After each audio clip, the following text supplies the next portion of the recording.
여러분 안녕하십니까? 지난 주말 집중호우로 큰 피해를 입은 부여와 청양 지역에선 공무원과 군 장병들이 나서 종일 복구 작업을 벌였습니다. 수해 현장을 찾은 이상민 행정안전부 장관은 이들 지역에 대한 특별 재난지역 선포를 검토하겠다고 밝혔습니다. 한편 그제 새벽 부여에서 트럭을 타고 가다 물길에 휩쓸려 실종됐던 50대 남성은 실종 이틀 만에 숨진 채 발견됐습니다. 강진원 기자의 보도입니다. 지난 14일 새벽 시간당 115mm의 폭우가 쏟아진 부여 거전리 마을은 전쟁터 같은 모습입니다. 제법 큰 주택의 지붕이 통째로 날아갔는가 하면 아랫집은 뼈대만 앙상하게 남았습니다. 외양간은 허물어져 흙더미가 됐고 그 속에서 소 2마리가 깔려 죽었습니다. 굉음과 함께 토사가 밀어닥친 그 순간 집주인은 겨우 몸만 빠져나왔습니다. 나갈 데가 없는 거예요. 그래가지고 막 아들하고 며느리 애들 손자가 목욕탕 문을 뜯고서 걸리 나가가지고 아침에 와보니까 소도 죽어있고 소도 2마리나 죽어있고 저런 바위가 여기가 있더라고요. 다 이렇게 생겨서 진짜 아이고. 이 마을에서만 20채가 넘는 집이 완전 파손 혹은 반파됐습니다. 인근 금강변 도로와 제방이 끊어졌고 수백 그루의 나무들이 뽑혀 나갔습니다. 비가 그치자 공무원과 군 장병 등이 나서 흘러내린 흙을 치우고 무너진 곳을 세우는 등 상흔을 덮는 작업이 시작됐습니다. 말로 들었었던 것보다 수해 입은 현장은 훨씬 더 참혹한 현장이었는데요. 저희가 이러한 현장에 조금이라도 도움이 되고자 이렇게 참석을 하게 되었고 좀 열심히 저희가 돕고 있습니다. 이번 비로 충남에서는 도로와 교량 등 364건의 시설물이 파손됐고 여의도 면적의 2배가 넘는 688헥타의 농경지가 침수됐습니다. 특히 추석을 맞아 수확의 기쁨에 넘치던 과수농가의 피해가 커 안타까움을 더했습니다. 이상민 행정안전부 장관은 피해가 집중된 부여 청양을 찾아 특별 재난지역 지정 등 정부의 적극적인 지원을 약속했습니다. 피해를 빨리 해주시면 저희가 특별 재난지역 선포라든지 다양한 방면으로 가장 신속하게 정부에서 지원할 수 있도록 하겠습니다. 한편 부여 은산면에서 1톤 트럭에 타고 있다가 실종된 2명 가운데 50대 남성 1명이 40km 떨어진 금강 하류에서 숨진 채 발견됐습니다. TJB 강진원입니다. 오늘 새벽 논산에 시간당 60mm의 폭우가 쏟아진 가운데 충남 남부 지역을 중심으로 많은 비가 내리면서 대전과 세종 충남에서 밤사이 52건의 비 피해 신고가 접수됐습니다. 보령시 남포면 용두해수욕장 해변도로가 무너져 내렸고 논산에서는 상추 비닐하우스 10개 동이 물에 잠기는 등 충남에서 40건의 신고가 들어왔습니다. 또 세종시 조치원읍의 한 주택마당이 침수되는 등 세종에서 6건의 신고가 들어왔고 40mm 정도 내린 대전에서도 도로 침수 등 6건의 비 피해가 발생했는데 갑천에 내려졌던 홍수주의보는 오전에 모두 해제됐습니다. 최근 충청권에 내린 많은 비로 대전 대덕구 장동에 있는 계족산성 일부가 무너져 내렸습니다. 대전시는 지난주 300mm가량 내린 폭우로 지난 12일 새벽 13m 길이의 산성 일부가 무너져 내린 것으로 추정된다며 일대 접근 금지 등 안전조치를 하고 붕괴 사실을 문화재청에 알렸다며 이번 비가 끝나는 대로 예산을 받아 긴급보수에 나서겠다고 밝혔습니다. 삼국시대에 세워진 것으로 추정되는 계족산성은 지난 1991년 국가사적으로 지정됐습니다. 당분간 운전하실 때 주의하셔야겠습니다. 최근 집중호우가 계속되면서 도심 곳곳의 도로가 움푹 패이는 포트홀 발생이 이어지고 있습니다. 일주일 사이 대전에서만 300건이 넘게 발생했는데요. 계속된 비로 지반이 약해져 포트홀은 더 늘어날 수 있습니다. 김철진 기자의 보도입니다. 도로를 달리던 차량이 충격음과 함께 덜컹거립니다. 아스팔트 도로 위 가로 40, 세로 60cm 안팎의 구멍, 이른바 포트홀을 밟은 겁니다. 최근 일주일간 300mm 넘는 집중호우가 쏟아진 뒤 도로 곳곳에 균열이 나타나고 있습니다. 지난 한 주간 대전에선 모두 344건의 포트홀이 신고됐는데 전주에 비해 2배 넘게 증가한 수치입니다. 장마철에는 아무래도 수분기가 많은 것이 아스팔트에 침입을 해서 그 부분이 많은 침하를 일으키고 있습니다. 다행히 인명피해는 없었지만 지난 목요일과 금요일에만 차량 11대가 포트홀로 파손됐습니다. 대전시는 긴급 복구반을 동원해 이달에만 500건이 넘는 보수 작업을 하고 있지만 계속되는 빗줄기는 복구 작업을 더디게 만듭니다. 긴급 복구가 완료된 포트홀입니다. 하지만 요즘같이 비가 많이 오는 날씨엔 내구성이 약해져 한 달도 가지 못하는 경우가 많습니다. 도로 지반이 약해진 상황에서 복구된 포트홀도 다시 무너질 수 있어 운전할 때 주의가 필요합니다. 대전시는 긴급 복구를 조만간 마무리한 뒤 도로 파임 집중 정비 기간을 통해 전수조사에 나서 대대적인 정비에 나선다는 계획입니다. TJB 김철진입니다. 국가철도공단이 광복절을 기념해 올린 게시물에 일본 고속 열차인 신칸센의 이미지를 합성해 논란이 일고 있습니다. 어제 오전 11시쯤 국가철도공단은 인스타그램 등 SNS 4곳에 제77주년 광복절을 기념하는 내용의 글귀와 함께 일본 고속열차 신칸센과 태극기, 무궁화와 합성한 이미지를 게시했다가 비판이 이어지자 삭제했습니다. 이후 공단 측은 홈페이지에 약탈의 수단에서 근대화의 상징이 된 철도 이야기를 하고자 기획했지만 부적절한 이미지를 사용했다며 사과문을 올렸습니다. 충남대 교내 평화의 소녀상이 국립대 가운데 처음으로 설치됐습니다.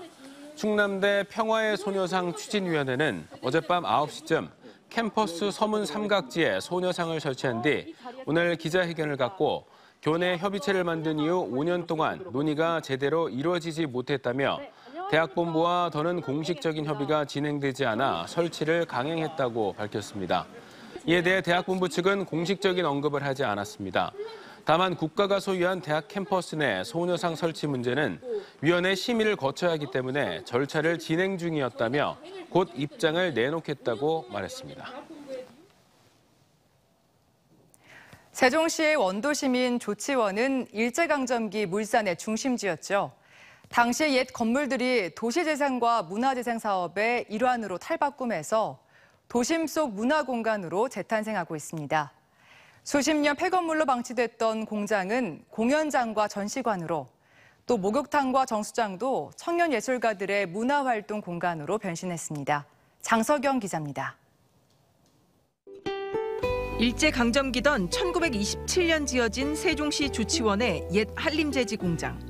한국전쟁 때는 조치원여고 임시 학사로 사용되기도 했다가 60년대부터 40여 년간 한림재지 공장으로 가동됐지만 2003년부터는 가동을 멈춘 채 10년 넘게 폐건물로 방치됐습니다. 대표적인 도심 속 흉물이 160억 원을 들여 리모델링을 마치고 복합문화공간 조치원 1927로 재탄생했습니다. 외벽과 목조 지붕 등 옛 모습이 곳곳에 살아있는 공간에 150석 규모의 공연장과 카페, 온 가족이 즐길 수 있는 가상현실 체험 공간 등이 마련됐습니다. 학사동 건물은 내부 구조까지 그대로 살려 전시관으로 만들었습니다. 들어와 보니까 안이 좀 더 깨끗해지고 약간 현대식으로 리모델링 같은 거 돼가지고 더 약간 좀 색다른 느낌을 받았고 가족들이랑 같이 오니까 좀 더 기분이 약간 재밌다? 그런 느낌이 들었어요. 1935년 지어져 2013년까지 78년 동안 시민들에게 상수도를 공급하던 조치원 정수장도 문화정원으로 바뀌었습니다. 정수장과 저수조의 모습이 잘 보존되어 있는 독특한 공간으로 문화재 신청까지 마친 이곳에는 공연장은 물론 청년 공방, 휴게, 전시 시설 등이 설치돼 운영되고 있습니다. 옛 목욕탕 청자장도 청년 예술가를 위해 새 단장을 마치고 곧 개관합니다. 벙커 CU를 떼던 목욕탕이었던 만큼 수십 년 된 굴뚝이 잘 보존되어 있고 2, 3층 여관으로 활용되던 구조를 그대로 살려 청년 예술인들이 작업할 수 있는 창작 스튜디오, 게스트하우스를 만들었습니다. 초기 3년은 전문 운영자가 맡아 자리를 잡고 이후엔 마을 주민들로 구성된 협동조합이 이어받아 직접 운영하게 됩니다. 공간 재생을 통해서 미관을 개선하고 그다음에 이 유휴부지를 활용해서 주민들이 여기를 이용할 수 있는 시설로 만들고 그다음에 원도심의 부족한 문화 기반 시설을 확충하기 위해서 한때 조치원의 상징적 건물이었지만 수십 년 방치되던 흉물들이 도시 재생 사업으로 속속 문을 열고 있습니다. 세종시는 조치원 1927과 문화정원, 청자장을 연계해 관광 문화벨트를 구축해 젊은이들이 모이는 세종의 새로운 문화 경제 거점으로 만든다는 계획입니다. TJB 장석영입니다. 부동산 세제 완화 발표에도 불구하고 금리 인상에 따른 부담이 커지면서 전국적으로 집값 하락폭이 커지고 있습니다. 한국부동산원의 7월 전국 주택가격 동향조사에 따르면 전국 아파트 매매 가격 지수가 6월 마이너스 0.10%에서 7월 마이너스 0.20% 하락폭이 확대됐습니다. 대전은 6월 마이너스 0.23%에서 7월 마이너스 0.35%로 하락폭이 커졌고, 세종은 전월과 비슷한 0.76%의 하락세를 보이며 올 들어 누적 5.16% 내렸으며, 반면 충남은 6월 마이너스 0.13%에서 7월 마이너스 0.16%로 하락폭이 다소 줄었습니다. 세종시는 무주택 청년에게 12개월 동안 월 최대 20만 원을 지원하는 청년 월세 한시 특별 지원 사업을 시작합니다. 임차 보증금 5천만 원 이하, 월세 60만 원 이하의 만 19세에서 34세 무주택 청년이면 신청할 수 있으며, 다만 기준 중위소득 60% 이하로 1인 가구 기준 116만 원, 재산이 1억 700만 원을 넘지 않아야 합니다. 서산시도 코로나19 장기화로 경제적 어려움에 처한 만 19세에서 34세까지 월세 60만 원 이하에 거주하는 무주택 청년들을 위해 월세 20만 원을 1년간 지원하기로 했습니다. 천안판 실리콘밸리로 불리는 그린 스타트업 타운 기획보도 그 두 번째 순서입니다.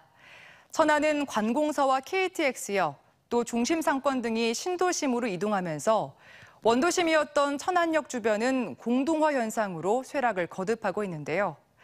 오늘은 그린 스타트업 타운이 쇠락하는 원도심을 재생하는 데 어떤 견인차 역할을 하게 될지 보도합니다. 김세범 기자입니다. 2005년 신도심으로 천안시청이 이전하고 KTX 천안 아산역이 신설된 이후 천안역 주변 원도심은 슬럼화가 가속화됐습니다. 낙후된 채 거대하게 형성된 원도심은 8개 동에 걸쳐 31km제곱미터로 여의도 면적의 11배에 달합니다.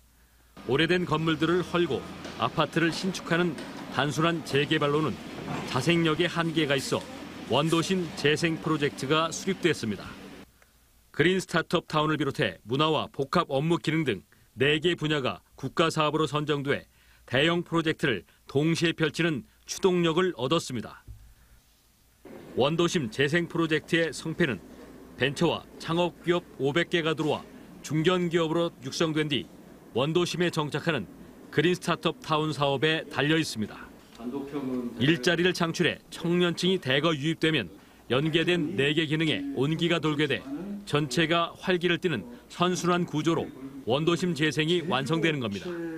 낙후 지역 개발 효과도 크고 동시에 산업 육성을 통해서 정말 신도심과 구도심의 균형 발전을 견인해 나갈 수 있는 여건이 매우 좋다. 충남 정보문화산업진흥원은 그린 스타트업 타운 개소 5년 뒤엔 15,000개 일자리가 창출되고 유동인구도 4만 명이 늘 것으로 예측했습니다.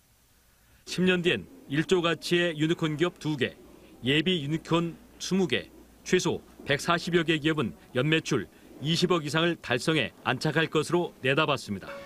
이럴 경우 상권은 빠르게 회복되고 청년층을 위한 문화 공간과 기업 지원 시설인 복합 업무구역도 자리 잡으면서 원도심 또한 낙수 효과를 보게 됩니다.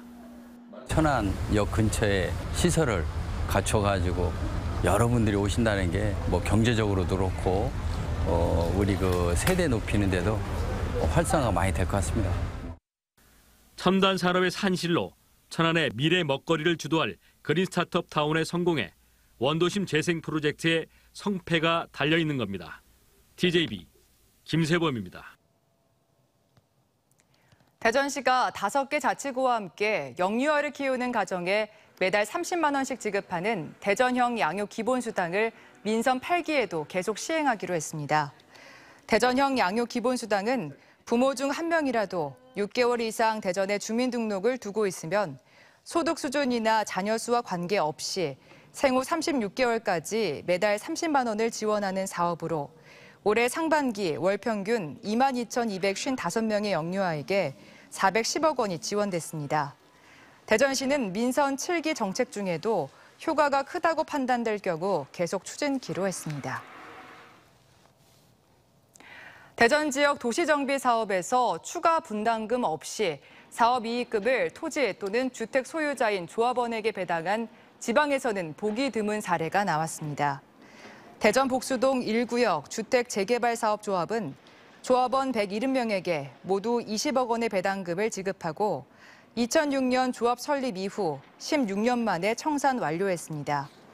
조합은 2019년 1,102가구 규모의 복수 센트럴 자이를 성공적으로 분양하고 사업 이익금을 조합원 평균 1,000만 원, 최대 3천만 원까지 환급했다고 밝혔습니다. 대전에서 주차면 50곳 이상인 공공건물과 공중이용시설, 100세대 이상 아파트는 의무적으로 친환경차 전용 주차구역을 마련하고 전기 충전 시설도 설치해야 합니다. 대전시는 이 같은 내용을 담은 조례를 공포했습니다.